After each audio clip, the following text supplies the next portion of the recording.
The internet is saturated with productivity and self-improvement hacks, scientifically proven routines, many of which are designed for a very generic personality type. Which is not unusual or bad, of course, but without taking into account unique features, predispositions, and psychology, these habits can be just not ineffective, but actively harmful. In today's video, I'll talk about 3 very popular habits that are often promised to be life-changing, yet for me, they caused more stress than relief. I share just my personal and honest experience and opinion, yet I tried to find some scientific, psychological, and philosophical reasoning why these practices can be questionable. Also, this video is kindly sponsored by Squarespace. And the first habit that is claimed to be life-changing but didn't work for me is the following.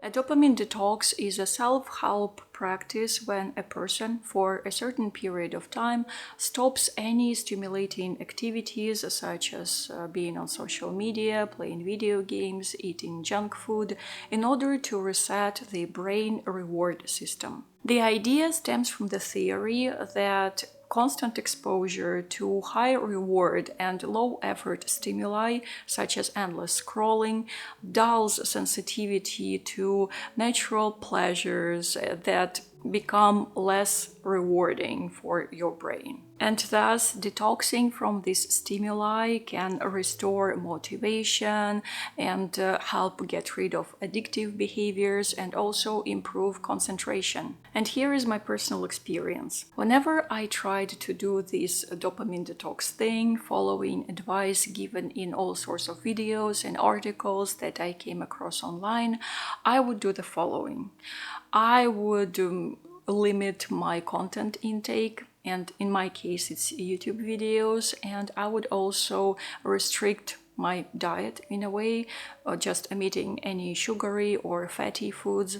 And in the end, of course, all these made me feel much better health-wise, but I still kept wondering, is light-hearted literature considered cheap dopamine, or going to a movie theater, or hobbies? Do I feel happy and motivated, or just dopamine high when I listen to the music while doing some art or collages? Should I stop that and just stare at the wall in order to do the detox thing?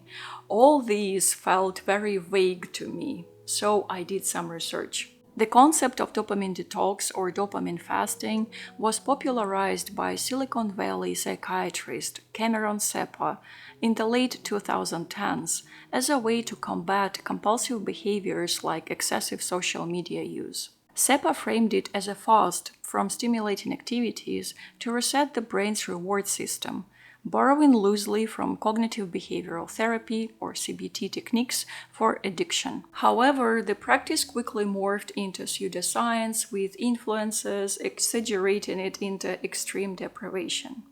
But the thing is that dopamine doesn't work this way. It is not a toxin to detox from, but a crucial neurotransmitter for motivation, movement, and learning. Seppa himself later clarified that his original intent was behavioral moderation and not extreme abstinence.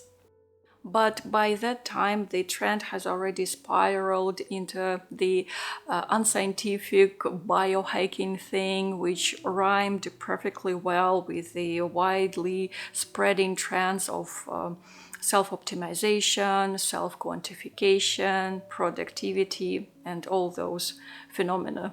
There is a great misunderstanding in the whole idea of dopamine detox. While dopamine does rise in response to rewards or pleasurable activities, it doesn't actually decrease when you avoid overstimulating activities. So the dopamine fast doesn't actually lower your dopamine levels. A no-buy challenge that is so beloved here on YouTube can also be considered a dopamine detox thing. In previous videos on this channel, I already talked about how oftentimes this no by commitment can be not effective at all, because it doesn't address the root of the problem and presents mere restriction as a magic pill. Thus, in many situations, everything that it does is just increase cravings and impulsive behaviors. A dopamine detox is a pseudo-scientific oversimplification. A better alternative is intentional engagement, when you keep what truly nourishes you and discard all empty stimuli.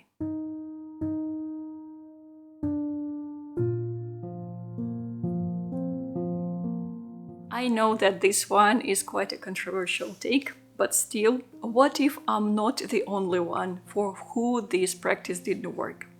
In a nutshell, gratitude journaling is a self-help practice when a person regularly, oftentimes daily, writes down all the things they are thankful for. It is claimed that focusing on positive aspects of life can rewire the brain to notice good experiences more readily, fostering optimism and reducing stress. Many wellness influencers and therapists recommend it as a simple, evidence-based tool for improving mental health.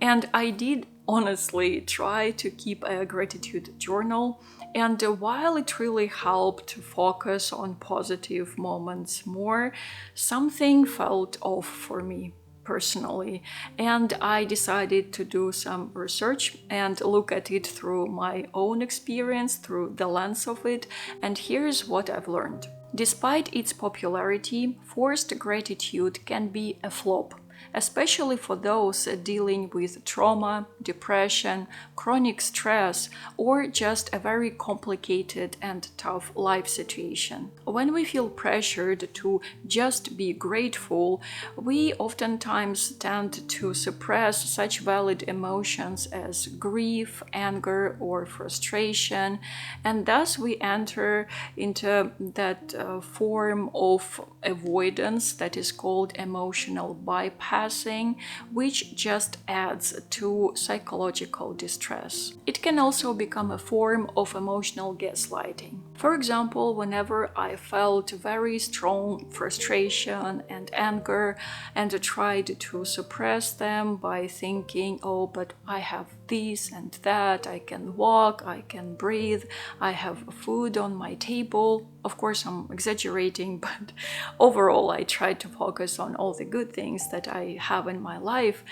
The pain didn't go away. It just got dressed into guilt for still feeling it. And I kept having the following thought just swirling in my mind: I should be grateful.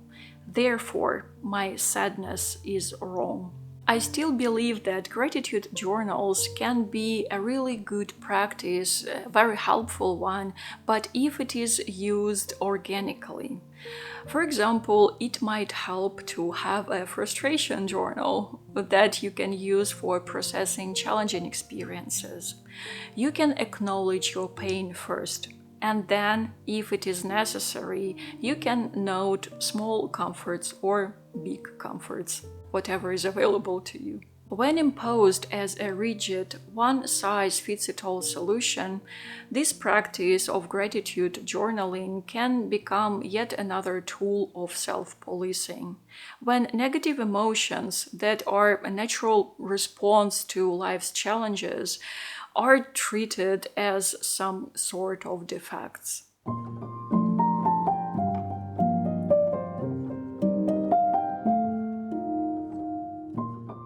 Cold showers have gained popularity as a tool to boost mental toughness, resilience, and physical health. Advocates claim that exposure to cold water increases alertness, reduces inflammation, and enhances willpower by triggering the release of norepinephrine and endorphins. The practice is often framed as a test for discipline, with people like Wim Hof promoting it as a way to harden the mind and body.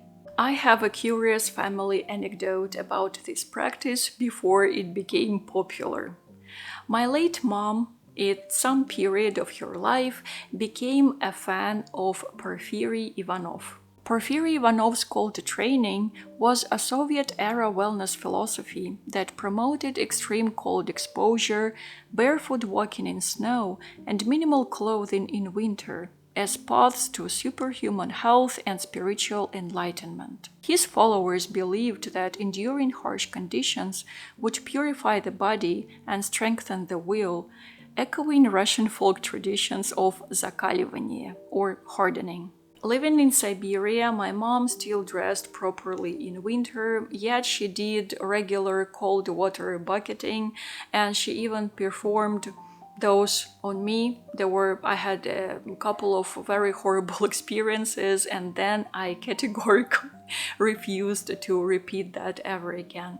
But I still did in my adult life in order to test this self-help, life-transforming habit. Let's get back to the modern culture of cold showers outside the Soviet mysticism.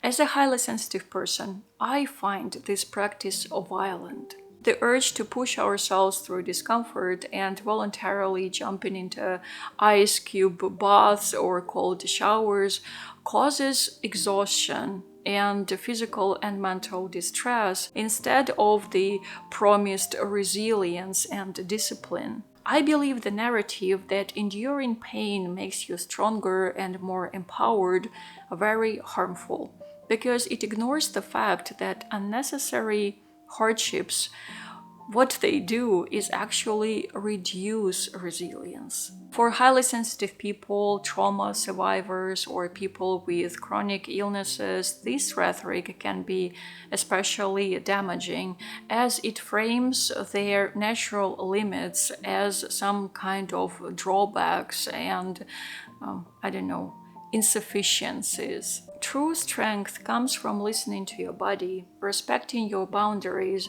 and cultivating sustainable practices. Resilience is not measured by how much you can endure, but how wisely you can keep and replenish your energy. Before adopting any habit that is claimed to be life-changing, ask yourself, does this respect my body, my mind, and my reality?